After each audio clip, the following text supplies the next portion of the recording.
Hey, I am Dan, and I'm learning how to skate again in my 40s, as you probably know, and I'm about 5 years in at this point in time. And somebody who's been super helpful in that process is Ben Degros. He's been posting videos for, I think, started about a year before I started skating in my 40s.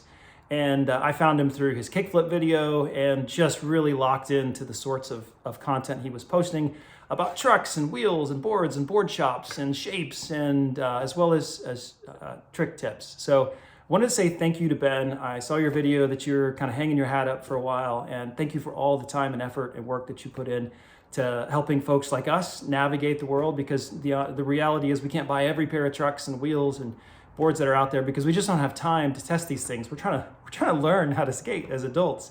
And so we have to kind of lock into something that works well for us and stick with it. So as a thank you and a little bit of a tribute, I thought what I would do was my own board review. So this is the deck setup that I've been skating for the last 6 months or so, actually. And it's a board from Canada Skate Shop. It's their blunt size. I don't live in Canada, but Ben talked about this and I looked it up and I thought, boy, that deck looks awesome. So I ordered it. Shipping wasn't too bad to the US. And so let me go through some of the details on this. I actually like it so much. I've been skating this board in particular for more than 6 months, and I just ordered a couple more decks so that I have enough to keep me going for a while. I bought the 8 1/8 size. Let me get all my specs here. This is 8 1/8, and it actually measures 8 1/8 kind of in all three spots. It's 31 5/8 nose to tail, which is actually a really great size with a 14-inch wheelbase. So it's a little bit tighter wheelbase. I'm skating with Thunders, which kind of spreads that back out again. Thanks, Ben, for helping me figure that out.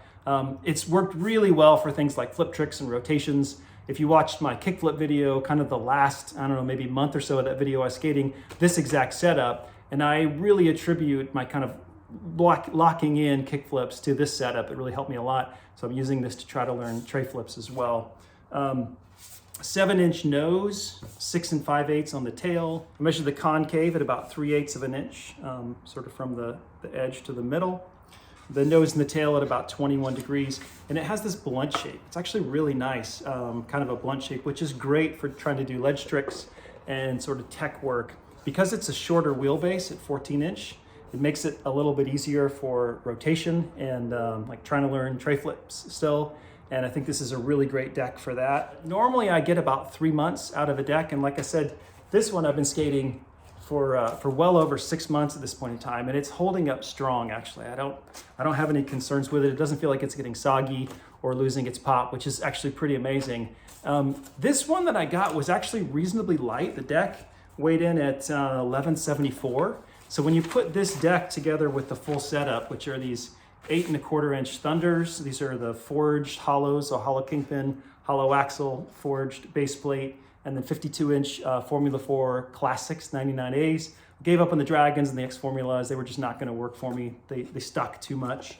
When you put this whole thing together, it weighs in at 2222, which if you watched my video on kind of lighter boards versus heavier boards, that's actually a little bit on the lighter side, but just a perfect feel of the whole deal. And that deck weighed in at 1174. The next ones that I got were actually closer to 1250.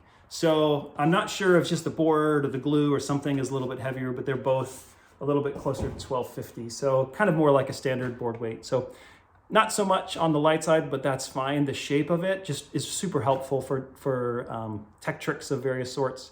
Trying to get back some ledge tricks that I previously had and sort of lost due to injury and illness and other things. And so I have a little session after this from a couple of weeks ago where I went to this kind of crusty ledge / curb nearby and just try to relearn some things. As maybe a little bit of tribute to Ben to say thank you for all that you've helped us to learn. And for the rest of us who are out there trying to make it happen, I wish you the best. Let's skate again. And go for it. And hopefully I'll come up with some other interesting things to share in the future. So good luck, enjoy, see you.